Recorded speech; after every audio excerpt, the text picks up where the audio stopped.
আরে পোলাপান দেখলে তো আমরা কিভাবে নেদারল্যান্ডকে উড়িয়ে দিলাম। ও ভাই, নেদারল্যান্ড তো আমাদের কাছে পাত্তাই পায় না, ওদেরকে তো আমরা 25 রানে হারাই দিছি।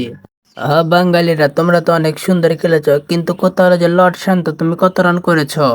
আরে কলি ভাই, আপনার সাথে আমি উন্নত করেছি, আপনি মারছেন ডাব্বা, আমি মারছি এক। এ ভাই, তোমরা তো আমাদের দিকেও কিছু শিখতে পারো, দেখেছো আজকে আমরা 3 ওভার 1 বলে কিভাবে ওমানদের হারিয়ে দিলাম।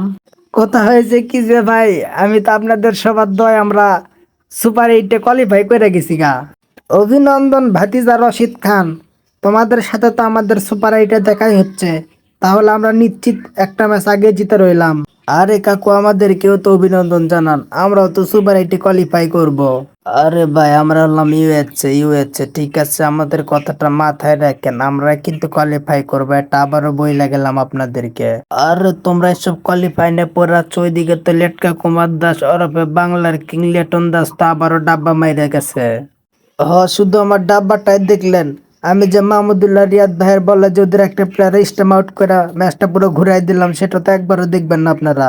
আরে আমার ওদের নাক যে কতটা সফল সেটা বাংলার মানুষ বুঝতেছে, যদি পাকিস্তানে যদি আমি থাকতাম তাহলে পাকিস্তানকে অনেক আগে সুপার 8-এ নিয়ে যেতাম। আরে লর্ডা, 2টা বছর অপেক্ষা কর, তারপর আমি হব দলের ক্যাপ্টেন, তারপর তোকে দিব দল থেকে বাদ।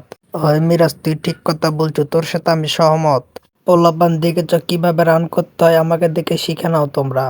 আরে সাকিব ভাই, আপনারা কত করে বললাম যে ওইভাবে খেলেন না, আমরা জিতে গেলে কি এমন ক্ষতি হতো? কি রে নেপালের পোলাপান, তোদের কি অবস্থা? তোদের কোনো সারা শব্দ নাই কেন? আরে ভাই, আমাদের নিয়ে কোনো চাপই নিয়েন না, আমরা ইচ্ছা করে হাইরে আপনাদেরকে সুপার 8-এ তুলে দিব। কোথায় কোথায় গেল তারা, যারা এত বড় বড় গল্প করেছিল যে আমার বাংলাদেশরা হারিয়ে দেবে? কোথায় গেল তারা? তাদেরকে আর দেখতেছি না কেন?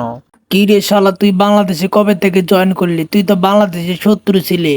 আরে এসব হচ্ছে লর্ড শান্তর ফ্যান, তোরা আমরা লর্ড শান্ত বলিস না, দেখ আমার পাওয়ার, দেখ আমার অধিনায়ক, দেখে সবাই আমার ফ্যান হয়ে গেছে এখন। যাক, জীবনে যতদিন বেঁচে থাকবো লর্ড শান্তর কোনোদিন ফ্যান হবো না, এটা আমরা সবাই প্রতিজ্ঞা করতে চাই। আর কে কে প্রতিজ্ঞা করলেন কমেন্ট করে জানিয়ে দিন।